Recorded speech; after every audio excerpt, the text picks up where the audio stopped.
ನಮಸ್ಕಾರ ಎಲ್ರಿಗೂ, welcome back to our channel. ಇವಾಗ ಚಟ್ನಿ ಮಾಡ್ತಾಯಿದ್ದೀನಿ ಪಪ್ಪು ಯೂಸ್ ಮಾಡಿಬಿಟ್ಟು. ತೆಂಗಿನಕಾಯಿ ಪಪ್ಪು. ಅದಕ್ಕೆ ಏನೇನು ಬೇಕು ಅಂತ ಹೇಳಿದ್ರೆ, ಹುಣಸೆಹಣ್ಣು, ಬೆಲ್ಲ, ಹಸಿಮೆಣಸಿನ್ಕಾಯಿ, ಉಪ್ಪು,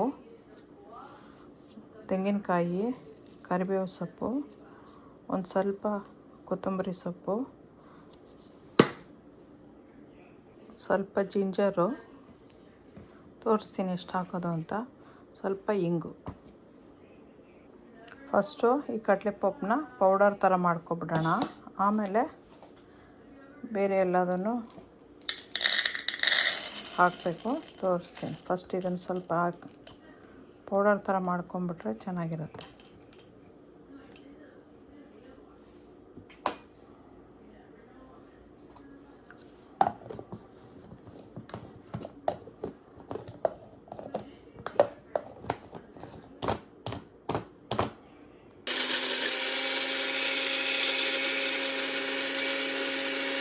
ಈಗ ಆಯಿತು ಪೌಡರ್ ಥರ.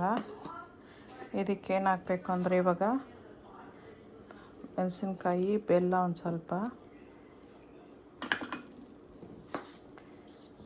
ತೆಂಗಿನಕಾಯಿ,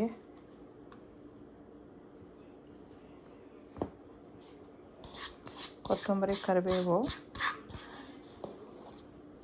ಸ್ವಲ್ಪನೇ, 2-5 ಹೆಸರು ಮಾತ್ರ ಇದೆ ಕರಿಬೇವು. ಆ ಥರ ಲೈಟಾಗಿ ವಾಸನೆ ಕೊಡೋಕ್ಕಷ್ಟೇ.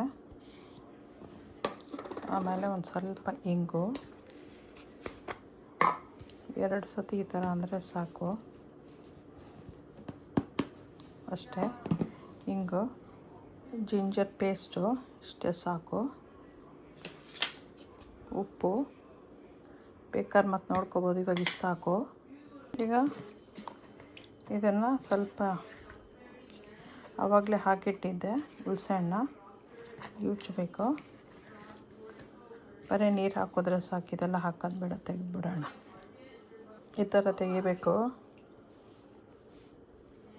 ಇವಾಗ ಹಾಕೋಣ, ಈ ಥರ ಫಿಲ್ಟ್ರ್ ಮಾಡ್ತಾ.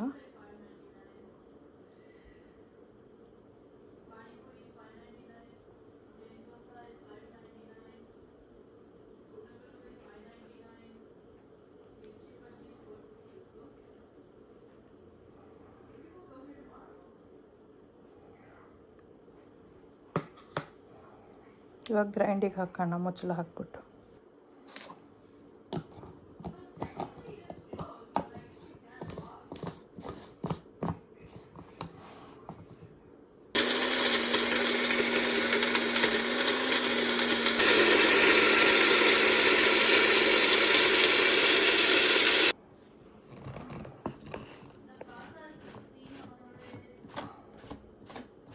ಚಟ್ನಿ ರೆಡಿ ಆಯಿತು. ಒಗ್ಗರಣೆ ಹಾಕಬೇಕಷ್ಟೇ ಇದಕ್ಕೀಗ.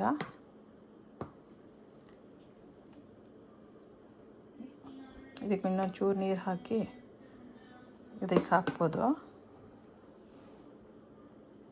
ಒಗ್ಗರಣೆ ಹಾಕ್ತಾಯಿದ್ದೀನಿ.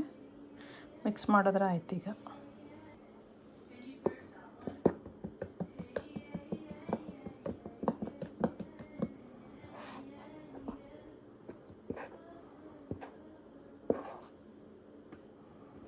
ಚಟ್ನಿ ರೆಡಿ ಆಯಿತು.